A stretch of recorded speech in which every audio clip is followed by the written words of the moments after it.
Bonjour, nous sommes avec Pierre-Yves de Framasoft. Bonjour Pierre-Yves, sur le salon Solutions Linux 2010. Bonjour Olivier, Pierre-Yves, pardon, peux-tu nous parler un peu de Framasoft? Alors, Framasoft, c'est une communauté d'utilisateurs.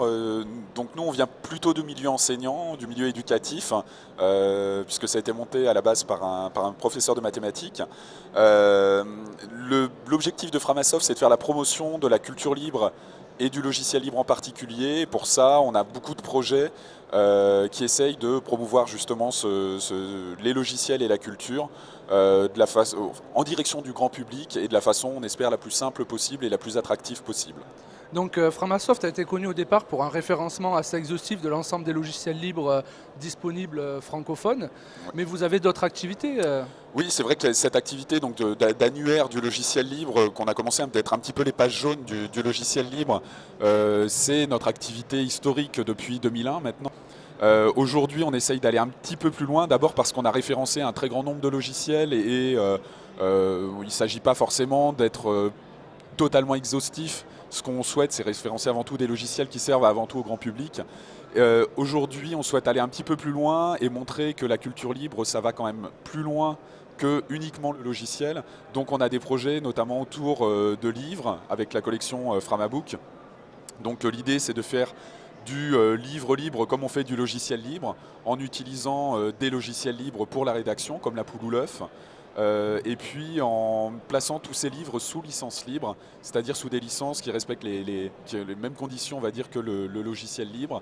C'est-à-dire que ces textes au format numérique, vous pouvez les télécharger, les améliorer, les redistribuer, les republier derrière. On voit un exemple, excuse-moi, ici, donc c'est simple comme Ubuntu, à la découverte de Linux, donc c'est édité aux éditions In Libro Veritas, qui publie des livres en Creative Commons. Très bien. Donc aujourd'hui, quel est l'intérêt pour vous de publier des livres comme ça et quels sont les différents modes de distribution? Notre objectif, ça a toujours été de faire connaître le logiciel et de le rendre accessible au grand public. Pour ça, c'est bien beau d'avoir un système d'exploitation comme Ubuntu, mais on n'a pas toujours quelqu'un pour expliquer à côté de soi comment ça fonctionne. Donc, ça nous paraissait évident qu'avoir des livres, c'était bien. Ça nous paraissait aussi évident de montrer qu'on pouvait faire des livres sous licence libre et donc du coup que quelqu'un qui voulait regarder avant d'acheter, tout comme il pouvait aller dans une librairie et feuilleter l'ouvrage avant, là il peut le feuilleter, l'acheter ou juste imprimer le chapitre qui l'intéresse. Ou pourquoi pas, si c'est dans une activité cette fois-ci de formation, un formateur peut imprimer 4 chapitres, s'en servir comme support de cours, sans rien forcément nous devoir derrière, vu que le texte est complètement libre. Nous, ce qu'on souhaite, c'est avant tout que l'information se diffuse, qu'elle se partage, et voilà, ce côté un petit peu éthique et partage et entraide du logiciel libre, on s'est dit que c'était intéressant de l'appliquer à d'autres types de contenus. Ben justement, donc vous portez beaucoup de projets, comme on a vu aussi. Donc il y a une Framaké. Voilà. Donc c'est quoi ce principe? Donc je vois marqué Ubuntu FR dessus. Voilà, donc historiquement, la Framaki, c'est un projet qui est né en 2005, qui visait en fait à mettre des logiciels qu'on dit portables sur une clé, essentiellement pour Windows. Le principe, c'était donc de dire, par exemple, on pourrait mettre Firefox, OpenOffice, Thunderbird, GIMP ou autre sur une clé USB, de façon à ce que les gens, lorsqu'ils vont brancher la clé sur Windows, ils vont se retrouver avec les logiciels qu'ils ont l'habitude d'utiliser. Et quand ils débranchent la clé, ils repartent avec. Donc c'est très pratique quand on est en voyage, ça pèse un petit peu moins lourd qu'un ordinateur quand même, ça prend un peu moins de place, et c'était bien pratique. Et en fait, un petit peu avant les RMLL de l'an passé, les rencontres mondiales du logiciel libre, on s'est dit, tiens, ce serait intéressant, vu que Ubuntu, ils sont capables de faire des clés USB aussi, enfin des live USB, c'est-à-dire de faire tourner Ubuntu sur une clé USB. On s'était dit, ce serait intéressant de faire en partenariat avec eux un produit qui permettrait à ce moment-là non seulement d'utiliser des logiciels sous Windows, mais aussi Ubuntu complet sur la clé, avec en plus les profils partagés. Ça veut dire que si vous êtes sous Windows, vous rajoutez un bookmark ou une extension dans Firefox, vous passez ensuite sous Ubuntu et on retrouve les bookmarks, etc. Donc l'idée, c'est vraiment de pouvoir se passer d'un gros ordinateur et de pouvoir essayer les logiciels directement sur clé USB. C'est très intéressant d'ailleurs dans le cadre de Solutions Linux. Donc on a proposé ensemble un petit concours pour gagner 10 framaquets, justement pour découvrir un peu, et aussi gagner un des livres donc, qui est la biographie autorisée de Richard Stallman, donc aux éditions Erol, à gagner justement pour connaître un peu plus un des fondateurs des logiciels libres. On voit d'autres types, bon ben c'est la foire aux goodies. Voilà, c'est la foire aux goodies, allons-y. Avec donc le Framasoft, avec le symbole de Framasoft qui est un petit manchot volant, ce qui est impressionnant pour un manchot.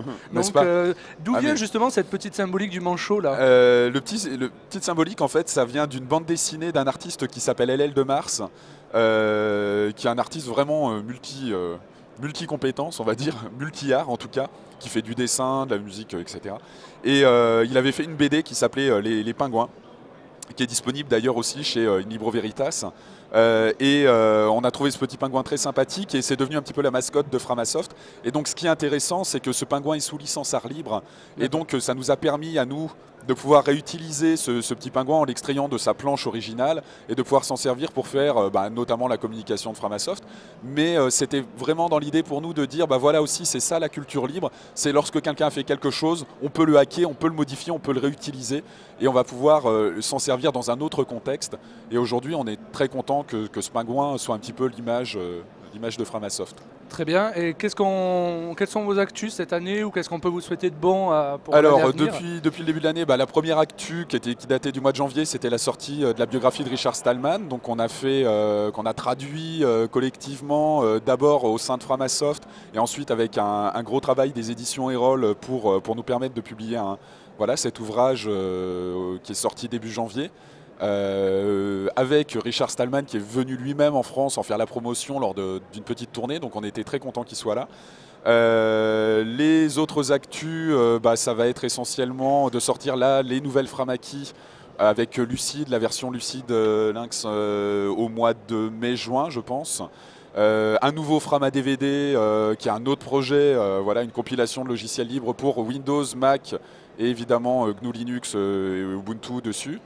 Et puis on espère quand même sortir quelques surprises dans l'année. Il y a quelques Framabook, il y en a un qui va sortir bientôt sur le langage C. Il y a quelques Framabook qui sont prévus et on a d'autres surprises et aussi à préparer, à présenter, mais on garde le secret pour l'instant.